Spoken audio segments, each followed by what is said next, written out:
नमस्कार दोस्तों, एक बार फिर से बहुत बहुत स्वागत है आप सभी का मेरे YouTube channel AYT India academy पर। दोस्तों, आज की जो वीडियो है ये हमारी जो फैक्ट्री मैनेजमेंट सीरीज़ एक चल रही है, जिसके अंदर हम टोटल 55 फॉर्मेट्स एंड सिस्टम्स को डिस्क्राइब कर रहे हैं जो कि एक फैक्ट्री को मैनेज करने के लिए ज़रूरी हैं, जो अपने यहाँ पर आप इम्प्लीमेंट कर सकते हो।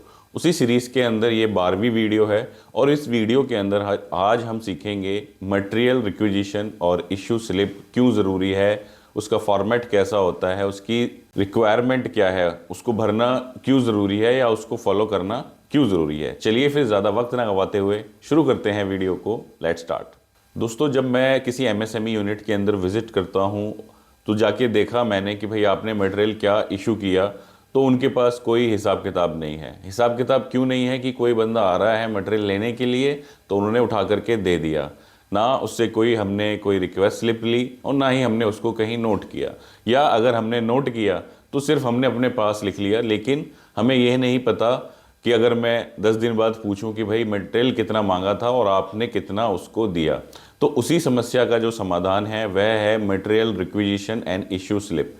इसमें बेसिकली होगा क्या कि कोई अगर यूज़र डिपार्टमेंट है या कोई पर्सन है जिसको कोई मटेरियल चाहिए, तो वो एक रिक्वेस्ट रेज करता है, वो एक स्लिप देता है किसको, स्टोर डिपार्टमेंट को, कि भाई मुझे ये आइटम चाहिए, इतनी इतनी क्वांटिटी में चाहिए और इस पर्पज़ के लिए चाहिए। फिर वो रिक्वेस्ट स्लिप जो है अपने सुपरवाइज़र से साइन कराता है या अपने HOD से साइन कराता है। इससे हुआ क्या कि एक तो उसने रिक्वेस्ट लिखी कि क्या क्या रिक्वायरमेंट है, उसके बाद जब उसके HOD ने उसको अप्रूव किया तो उसने भी रिव्यू कर लिया कि भाई इसने ऐसा तो नहीं है कुछ फालतू की चीज़ लिख दी हो या कम या ज़्यादा लिख दी हो, तो उसने उसको ऑथेंटिकेट कर लिया, ऑथराइज कर दिया। उसके बाद जो है ये स्लिप जाती है किसके पास, ये स्लिप जाती है स्टोर पर्सन के पास। उसके बाद स्टोर वाला पर्सन जो है, जो वहाँ पर आइटम लिख के आए, सपोज किसी ने 5 आइटम की रिक्वेस्ट दी, तो वो उसको अपने स्टॉक के अंदर चेक करेगा कि भाई मेरे पास ये जो 5 के 5 आइटम हैं, अगर कोई इसने 8 पीस मांगा, कोई 5 मांगा, कोई 10 मांगा, कोई 2 मांगा, उसने अपने स्टॉक के अंदर देखा और पाया कि भाई मेरे पास ये सारे के सारे अवेलेबल हैं, HOD ने इसके अप्रूव किया हुआ है स्लिप को, तो उसने क्या किया, अपनी स्टॉक के अंदर से, अपने स्टोर के अंदर से मटेरियल को निकाला और इशू कर दिया। और साथ ही साथ जो जब इशू किया तो उस पर भी उसके साइन ले लिए। इन केस अगर कोई मटेरियल शॉर्ट पड़ता है, जो कम पड़ गया या था ही नहीं स्टोर के अंदर, पहली बार रिक्वेस्ट रेज हुई, तो यहीं से क्या होगा, हमारा इंडेंट रेज हो जाएगा, यानी कि मटेरियल की रिक्वायरमेंट जनरेट हो जाएगी। किसके लिए, परचेज के लिए, कि ये मटेरियल हमें परचेज के लिए ज़रूरत है। तो इस तरीके से जो है इशू स्लिप का जो सिस्टम है पूरा काम करता है। अब इसका जो फॉर्मेट है उसको हम डिटेल में समझ लेते हैं, जिससे आपको और क्लैरिटी आ जाए कि हमें इशू स्लिप और रिक्विजिशन का फॉर्मेट कैसे इंप्लीमेंट करना है। दोस्तों, आपकी स्क्रीन के ऊपर जो है मटेरियल रिक्विजिशन और इशू स्लिप का फॉर्मेट आ चुका है। यदि आपके यहाँ ERP लगा हुआ है तो बड़ी अच्छी बात है, आप सीधा जो मटेरियल की रिक्वेस्ट है ERP में रिक्वेस्ट को रेज करिए। यदि ERP नहीं लगा है और आप जो स्टॉक है उसको एक्सेल के अंदर या गूगल शीट्स के अंदर मेंटेन करते हैं, तो हमें एक रिक्वेस्ट चाहिए कि भाई हमें इस मटेरियल की रिक्वायरमेंट है, तो उसके लिए इशू स्लिप काम करती है हमारी। तो दोस्तों, जो फॉर्मेट है उसके अंदर क्या है, 2-3 चीज़ें हैं। कुछ चीज़ें जो हैं स्टोर वाले ने भरनी है, उसके आगे कुछ चीज़। तो जो फॉर्मेट है इसके अंदर हमने हाईलाइट किया है कि येलो वाला जो पार्ट है वो प्रोडक्शन टीम ने भरना है या यूज़र डिपार्टमेंट ने भरना है। उसके बाद में जो आगे वाला पार्ट है वो किसने भरना है, वो स्टोर पर्सन ने भरना है। अब इसको भरना कैसे कैसे है, सबसे पहले आ गया डिपार्टमेंट की भाई किस डिपार्टमेंट ने रिक्वेस्ट रेज करी, तो हमने यहाँ पे भर दिया स्टोर डिपार्टमेंट। ठीक है, कौन सी प्रोडक्शन लाइन है, ये हमारी है CNC लाइन 1। ठीक है, उसके बाद में ऑर्डर किस, अगर कोई ऑर्डर के अगेंस्ट में है तो वो यहाँ डल जाएगा कि भाई ये किस ऑर्डर के अगेंस्ट में है, अदरवाइज हम इसको कर देंगे NA। ऑर्डर के अगेंस्ट में क्या हो गया कि जैसे हमने कोई प्रोडक्शन के लिए मटेरियल इशू कराना है, रॉ मटेरियल इशू कराना है, तो भाई कोई ऑर्डर होगा ना, कोई परचेज ऑर्डर कस्टमर का आया या हमने कोई इंटरनल वर्क ऑर्डर बनाया, तो उसके अगेंस्ट में है क्या ये। इससे होगा क्या, जब मैं इसको मटेरियल को अपने स्टॉक शीट के अंदर किसी ऑर्डर के अगेंस्ट में इशू करूंगा, तो मैं कॉस्टिंग निकाल सकता हूं पूरे प्रोजेक्ट की या पूरे ऑर्डर की, कि मेरा जो मटेरियल की कॉस्टिंग है वो क्या गई है। तो सारी चीज़ें एक दूसरे से इंटरलिंक हैं। तो अभी हम इसको यहाँ पर भर रहे हैं, आप इसको मैनुअली हाथ से ही भर सकते हो, अदरवाइज अपने एक्सेल के अंदर भर के भी प्रिंट निकाल के साइन करके स्टोर के पास लेकर के जा सकते हो। देन आ गया यहाँ पर डेट, किस दिन ये रिक्वेस्ट आपने रेज करी।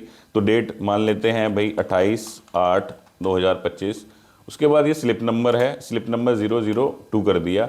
जब ये बुक छपेगी, इसको जब आप पैड छपवाओगे प्रिंटेड, तो उसके अंदर ऑटोमेटिक स्लिप नंबर डले होने चाहिए। उससे दो चीज़ें होंगी, एक तो आपको बार बार नंबर याद रखने की ज़रूरत नहीं है, और बाई चांस किसी ने कोई स्लिप अगर फाड़ दी या उसने खो दी या कुछ भी XYZ हुआ और उसके पास अवेलेबल नहीं है, तो हमें पता चल जाएगा कि भाई कुछ गड़बड़ी हुई है। तो इसलिए स्लिप नंबर डालना ज़रूरी है।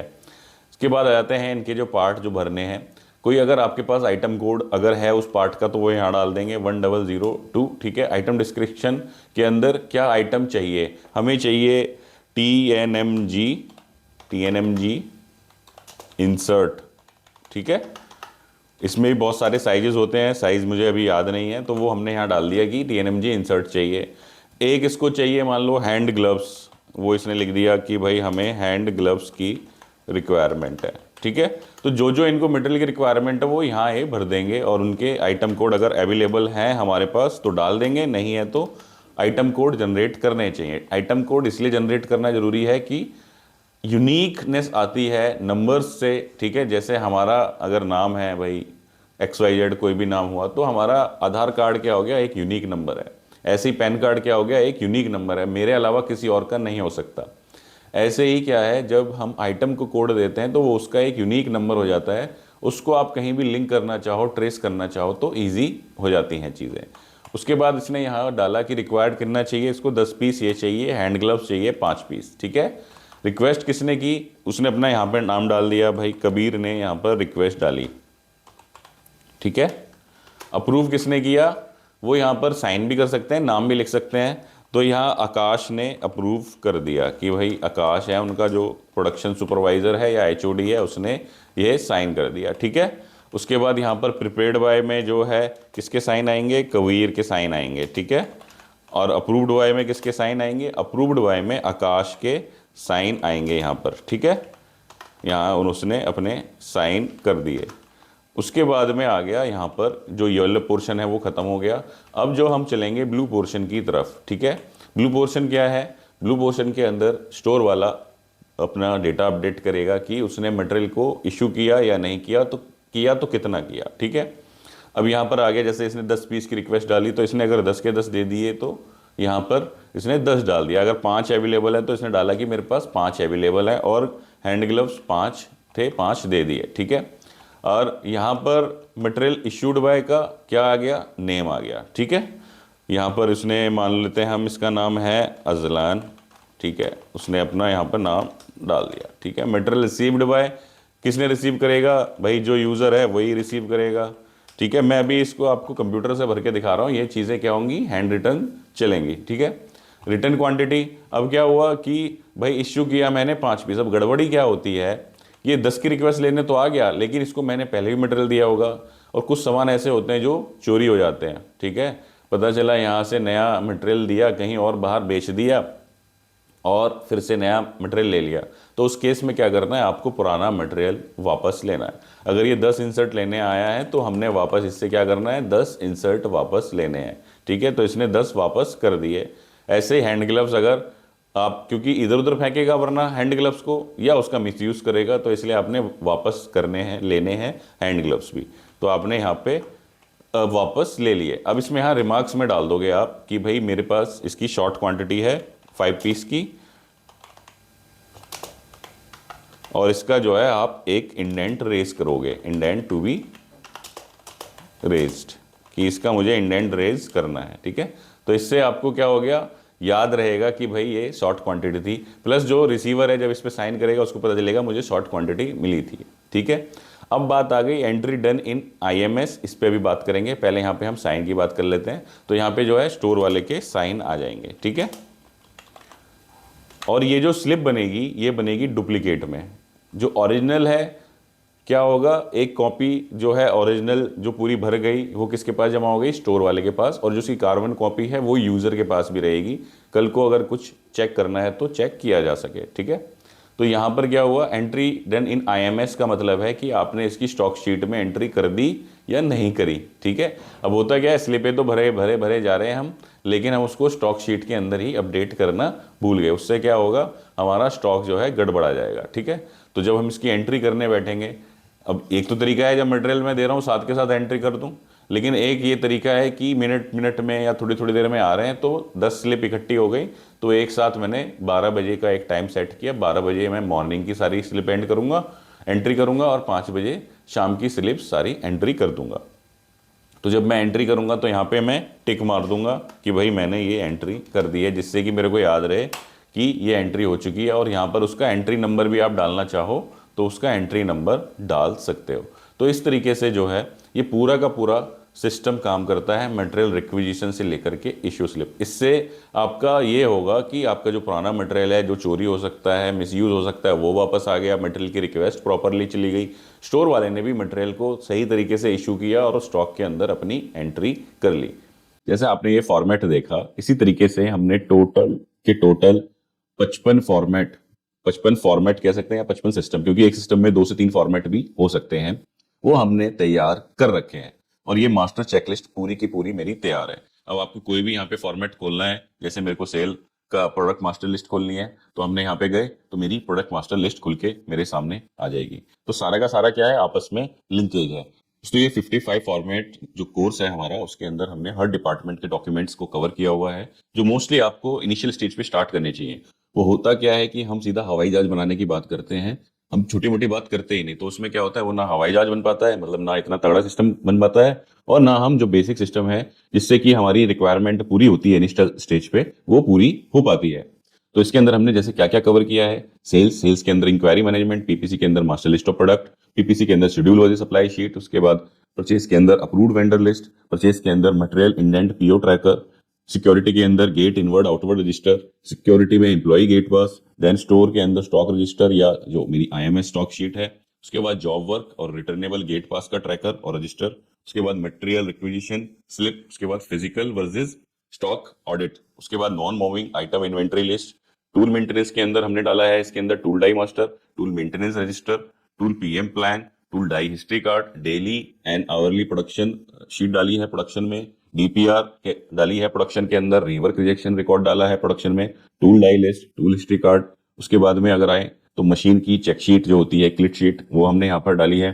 कंट्रोल प्लान जो प्रोडक्ट को बनाने के लिए हमें चाहिए, क्वालिटी का प्रोसेस कंट्रोल शीट, क्वालिटी का कस्टमर कंप्लेंट रिकॉर्ड शीट और उसका कापा का सिस्टम, इंस्ट्रूमेंट का कैलिब्रेशन का रिकॉर्ड, उसकी मास्टर लिस्ट। उसके बाद में हमने यहाँ पे इन प्रोसेस इंस्पेक्शन का फॉर्मेट, फाइनल इंस्पेक्शन का फॉर्मेट, फाइनल इंस्पेक्शन और रिजेक्शन और पैकिंग का रिकॉर्ड, डेली बेस पे रिजेक्शन का analysis record, red analysis, machine breakdown, tool breakdown, intimation slip, machine breakdown register और उसके history card with MIS. Then मेरा मशीन मास्टर लिस्ट आ गया, machine click sheet, preventive maintenance plan, preventive maintenance check sheet, spare part planning.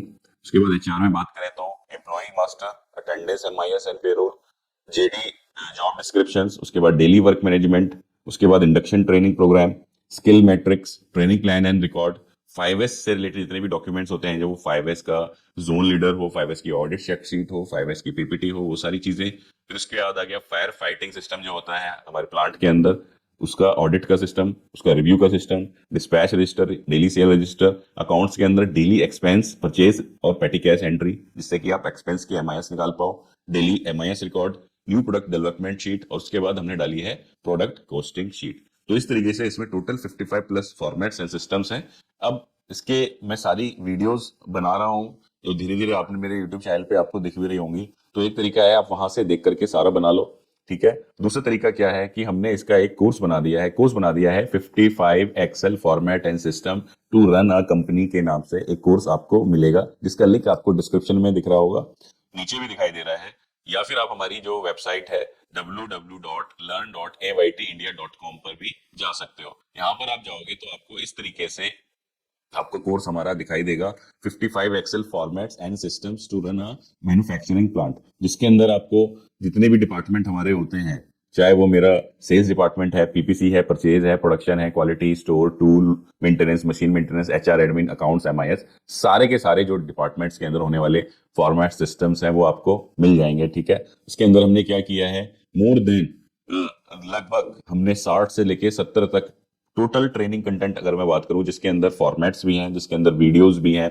ठीक है, वो सारी चीजें हमने यहाँ पर डाली हुई हैं। जैसे ये प्रोडक्शन प्रेस शॉप का ये है, इसी के अंदर फर्दर वीडियो भी मिलेगी आपको, सारी चीजें मिलेंगी। इस तरीके से हमने सारा का सारा यहाँ बना करके डाल दिया है। Store, MIS, HR, admin, HR videos, तो ये जितने भी डिपार्टमेंट्स हैं सबके यहाँ पर आपको डेटा पूरा का पूरा तैयार मिलेगा। आपने बस जाना है और कोर्स को बाय करना है, तो आप वन टाइम में अपनी कंपनी के अंदर पूरा का पूरा सिस्टम इंप्लीमेंट कर सकते हो। एक एक फॉर्मेट को समझाया गया है कैसे आपने यूज करना है। अदरवाइज दूसरा तरीका आप जानते ही हो, जो मेरे चैनल के ऊपर वीडियो पड़ी हुई है, आप उनको वीडियो को देखो और आप अपनी कंपनी के अंदर देख देख के एक एक फॉर्मेट का सिस्टम लगाओ। उम्मीद है दोस्तों वीडियो आप लोगों को पसंद आई होगी। वीडियो अगर पसंद आई है तो वीडियो को लाइक करना ना भूलें, और चैनल पे पहली बार आए तो चैनल को सब्सक्राइब कर दें, और साथ ही साथ शेयर करें वीडियो ज्यादा से ज्यादा लोगों के साथ, ताकि ज्यादा से ज्यादा लोगों तक ये जानकारी पहुंच सके। धन्यवाद।